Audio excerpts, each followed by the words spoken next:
Olá, turma do oitavo ano, vamos começar a nossa aula de artes.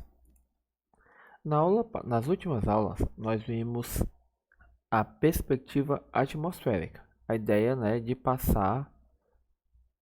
fazer parecer real, fazer que uma imagem 2D tenha uma perspectiva 3D. Vimos aqui, teve a explicação e teve essa atividade para ser respondida, que é o que vamos corrigir agora.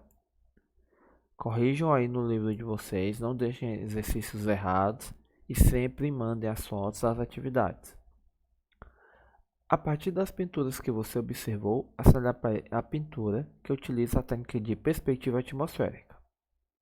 Sabemos, que é a ideia para representar o ar, a distância e tudo, Com isso, obviamente, é essa primeira imagem que a gente consegue ver as coisas mais próximas, mais detalhadas, e conforme elas vão ficando mais distantes, vão ficando mais difusas, perdendo um pouco o seu contorno mais certo, tornando menos detalhadas.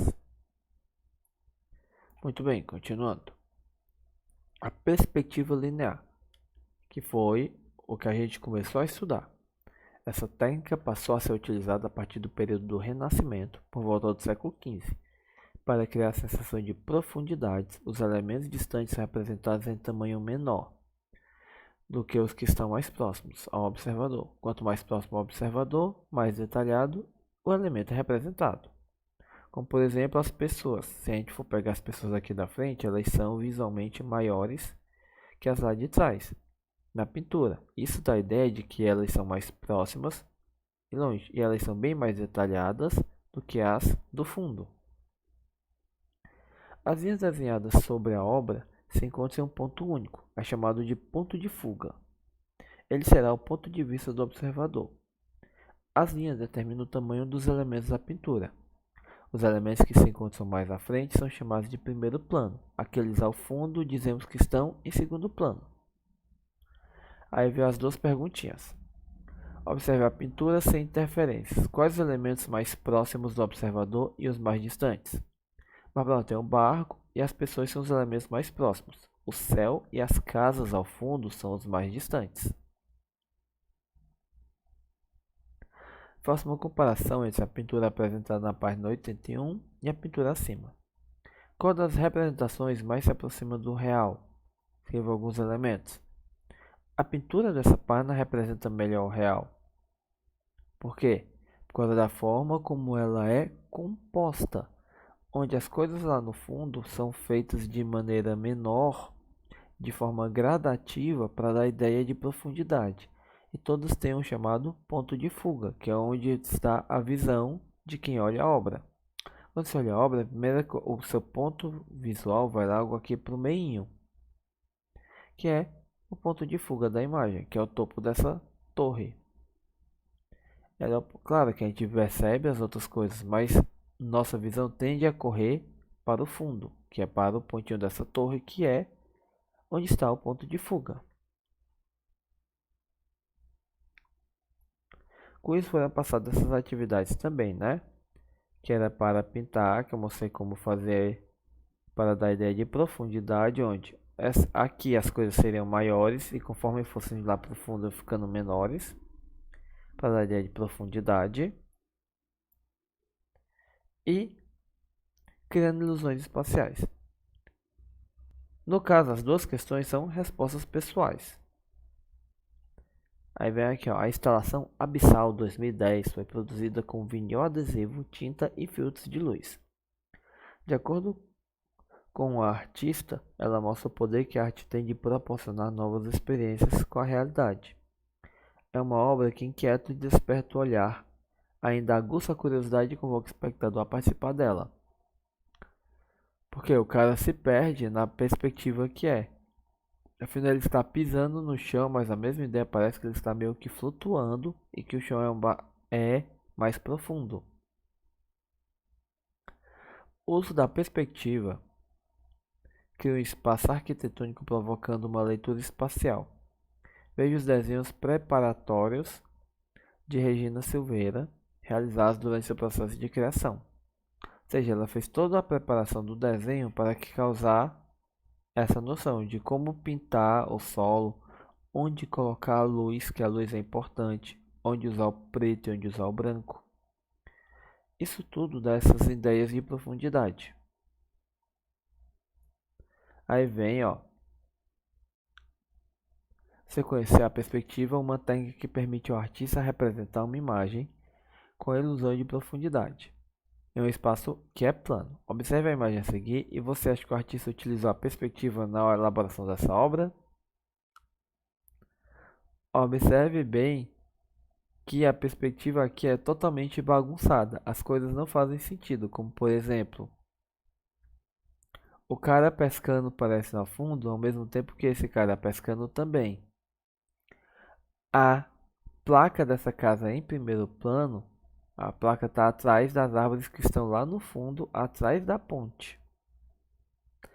A igreja parece estar entrando na água. O tamanho do corvo em relação à árvore também está errado.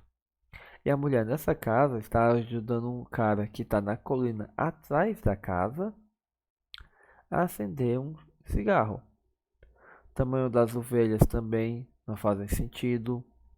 Ou seja, tem perspectiva, mas ela está totalmente bagunçada.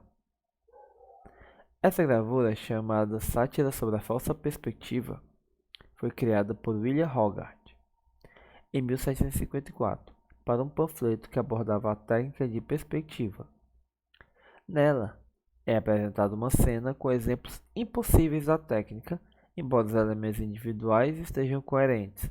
O conjunto em si é impraticável. Vamos ver os motivos. Vamos encontrar os erros de perspectiva na imagem pela descrição de seus elementos. Será que você consegue descobrir quais são os elementos impossíveis na perspectiva? Muito bem, é a nossa primeira atividade. Aqui está a segunda. Agora vamos. Dança, o corpo no espaço. Qual é o espaço que seu corpo ocupa? Dois corpos podem ocupar o mesmo espaço? Fisicamente, não. É com o nosso corpo e suas características que nos deslocamos pelos espaços. Conhecer os espaços que ocupamos e como nos movemos e realizamos movimentos é muito importante na dança.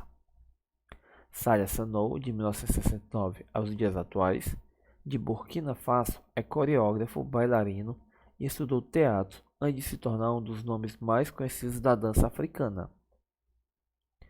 Inspirado por oficinas de danças desenvolvidas em campos de refugiados na África, por meio da organização Africa Artists of Develop, AAD, que utiliza a dança como instrumento de apoio psicológico para populações refugiadas.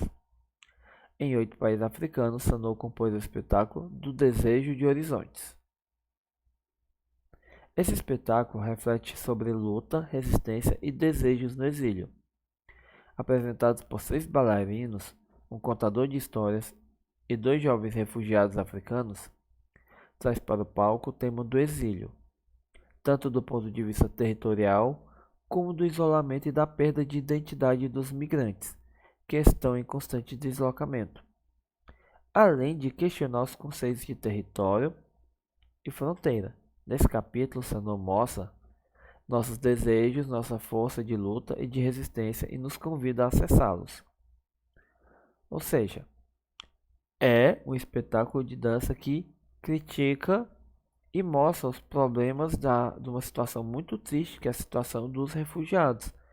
Pessoas que foram obrigadas a sair de suas casas, de seu país, de suas terras, por N motivos onde nenhum é bom. Ela não foi por um desejo, ela foi porque não teve opção. Ela poderia morrer se tivesse ficado.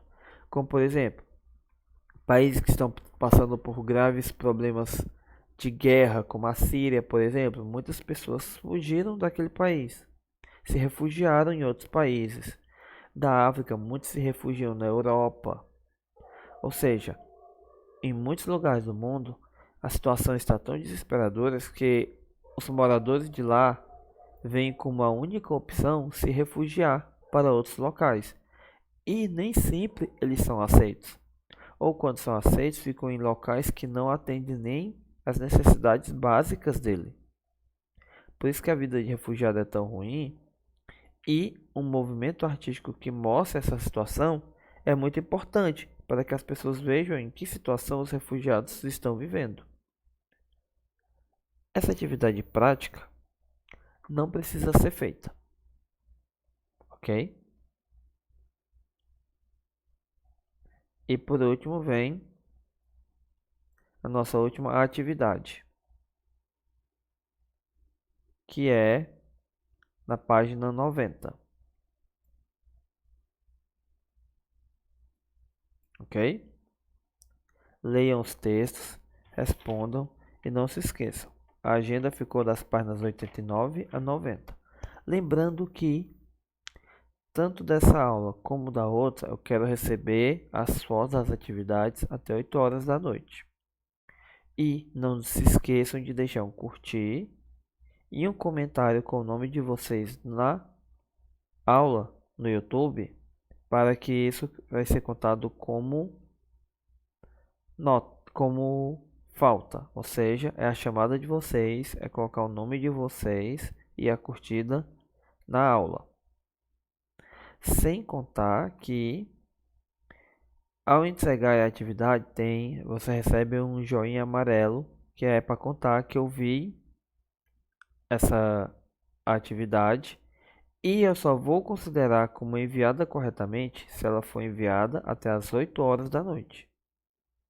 Então, deixem de não enrolem, estudem, respondam e mandem, tanto dessa daqui de artes como da de espanhol. Com isso, a nossa aula vai acabando. Bons estudos. Tchau.